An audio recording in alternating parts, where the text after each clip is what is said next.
de esta sesión titulado Los enfoques del Tribunal Europeo y de la Corte Interamericana de Derechos Humanos hacia la protección de los grupos vulnerables, definición y jurisprudencia.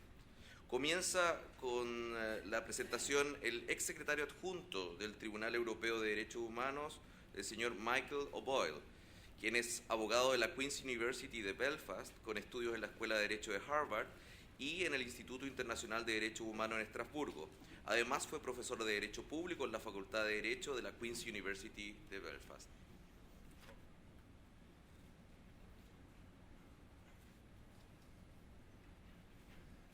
Presidente del Tribunal Constitucional de Chile, Presidente Buquiquio, excelentísimos jueces y embajadores y participantes de este seminario, es para mí un gran placer poder estar aquí en Santiago.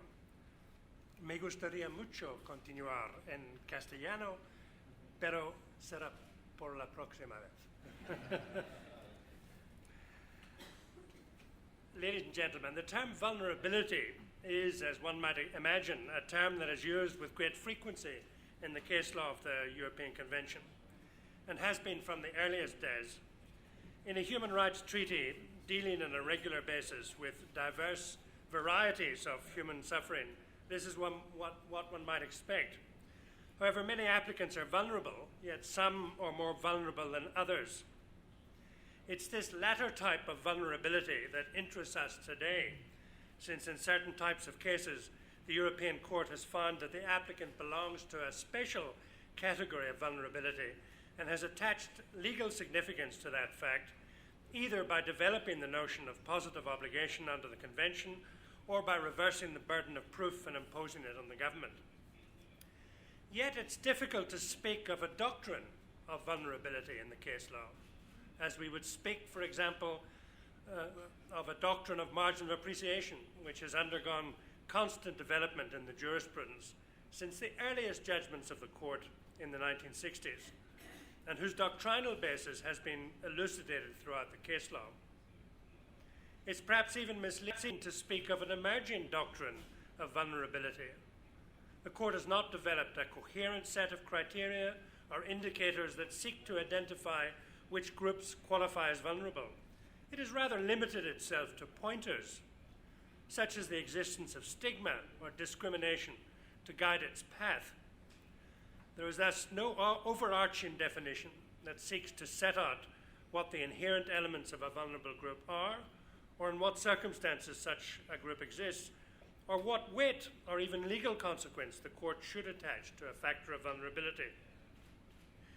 There's rather been a case-by-case development over time in a variety of settings, cases concerning the Roma, asylum seekers, HIV victims, detained persons, children, the mentally ill, to give but some examples, which has crystallized into what I would call a particular interpretative approach employed by the court in such cases in recognition of the factor of vulnerability. In these types of cases, the identification of vulnerability becomes one element amongst others that is taken into consideration by the court in its legal assessment. How heavily it weighs in the balance as a factor depends on the facts of the case and the degree and type of vulnerability involved. The advantages to such an approach are that the court does not bind its hand for the future and remains free to qualify a situation as involving vulnerability, if there are good reasons for it. Accordingly, the categories of vulnerability have an open-ended quality to them. Occasionally, this gives rise to some difficulty, where not all members of the court are convinced that the applicants belong to a vulnerable category. In the Grand Chamber judgment of MSS against Belgium, the court indicated that it attached considerable importance to the applicant's status as an asylum seeker and as such a member of a particularly underprivileged and vulnerable population in need of special protection. But not all judges agreed with this statement. One judge expressed the view that asylum seekers did not merit belonging to this category because they did not form part of a group that was historically subjected to prejudice with lasting consequences, resulting in their social exclusion, as in other cases previously decided by the court. However, this minority approach presupposes that the court has actually developed a fixed definition. Moreover, history has proved the majority opinion of the court to be far-sighted when one considers the recent tragic experiences today in Europe concerning the unstoppable migration flow from Syria and other parts of the Middle East. Could it be doubted that in that situation one is in the presence of vulnerability? But what do the cases tell us about the indicators or pointers of vulnerability? The notion of a vulnerable group as distinct from a person in a vulnerable position developed in the case of Chapman against the United Kingdom in 2001. The case involved a Roma woman who was evicted from her land because she stationed her caravan there without planning permission.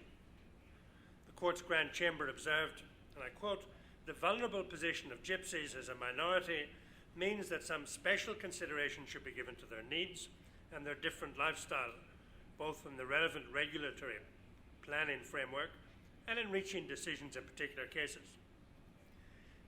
In this early formulation, the vulnerability of Roma seems to arise primarily from the group's minority status and from the lack of consideration of its minority lifestyle in the planning and decision-making processes.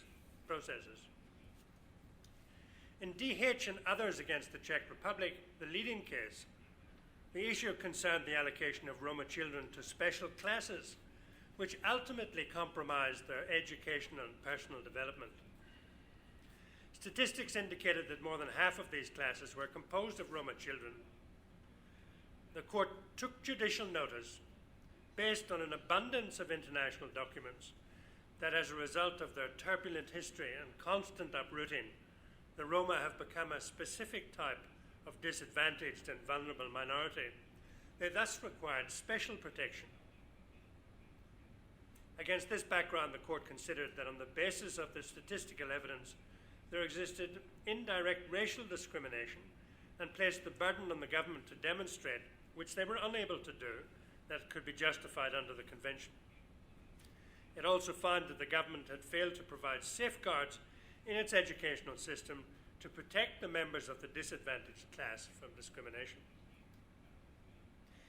In VC against Slovakia, the court was confronted with a case of forced sterilization of a Roma woman while in hospital.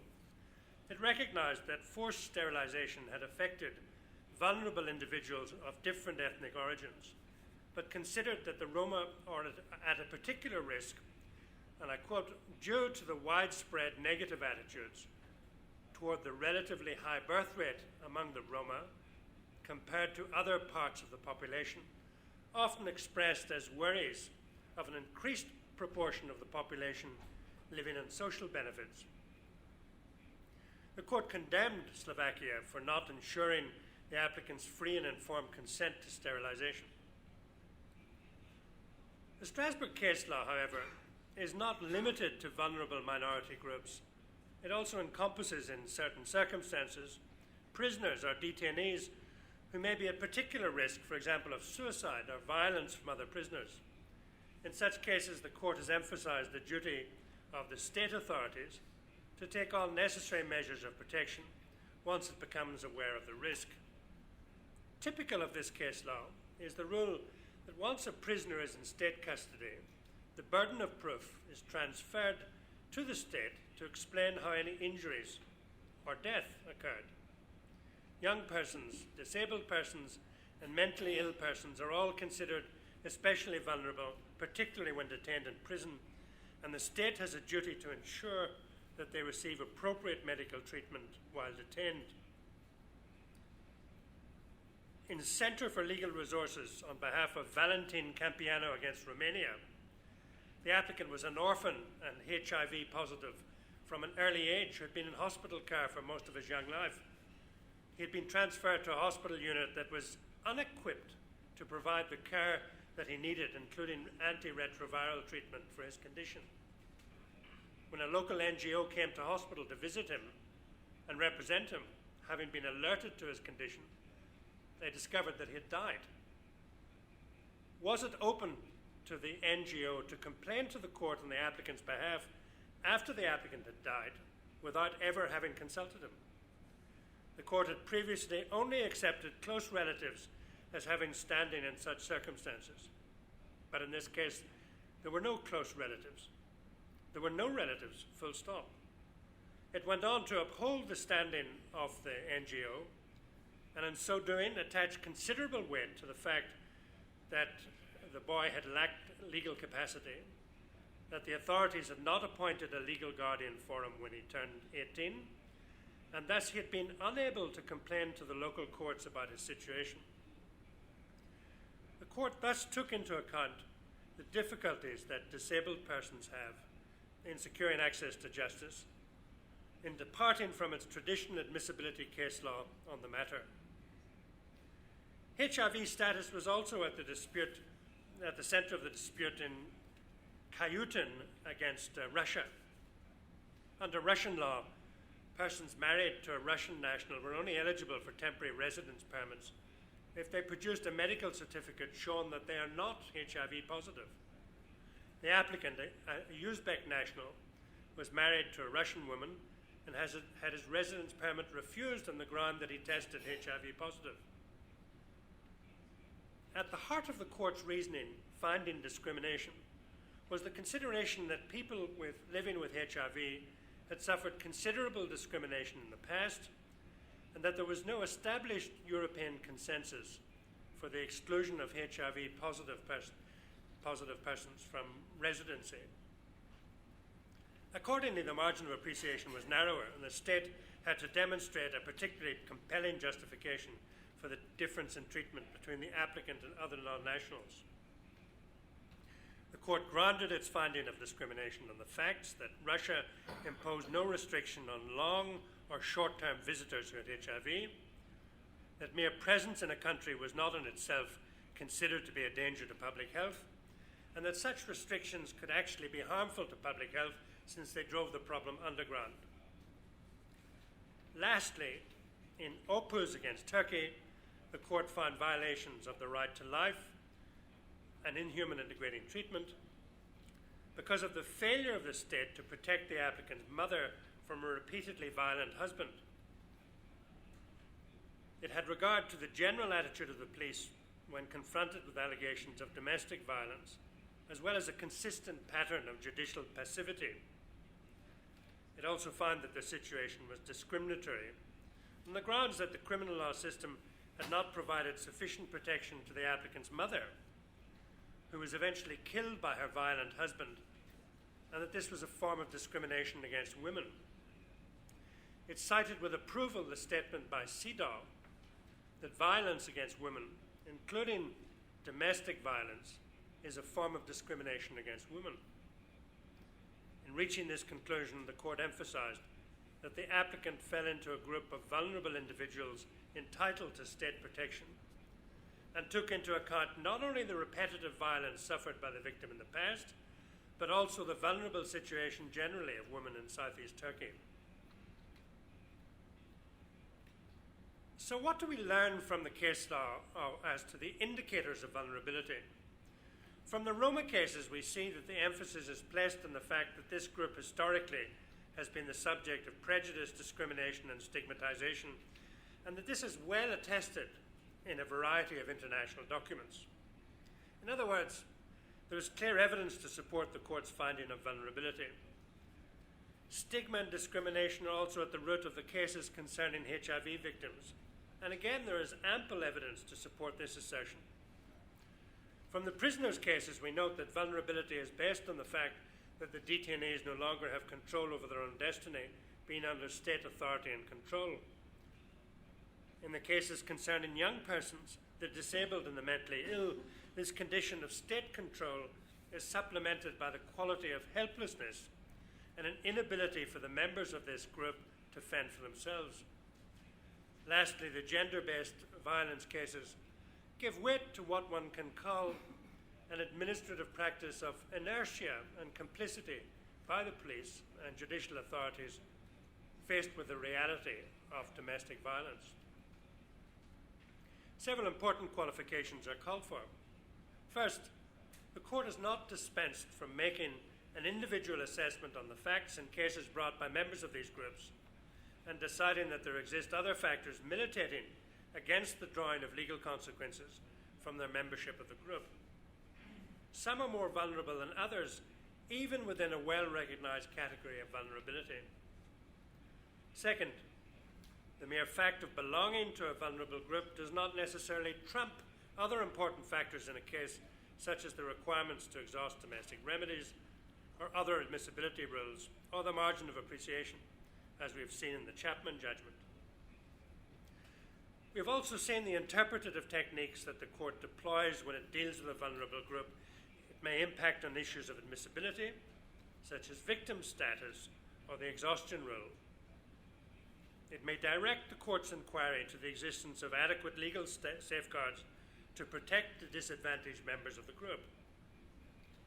It may also lead to a reversal of the burden of proof, requiring the authorities to justify practices or differences in treatment, sometimes requiring compelling evidence when faced with suspected racial or ethnic discrimination. In conclusion, Mr. President, the categories of vulnerability are not closed, and in the Strasbourg system, we can say that they are loosely delineated to allow the court the largest freedom to identify other groups and categories that merit special attention. While this may be a list of criticism for some, pointing to a certain laxity in the development of the notion in Strasbourg, it is, in my view, a necessity for an international human rights court faced with the complexities of modern life and the often unforeseeable realities of disadvantage and stigma. Thank you all for your attention. Muchas gracias.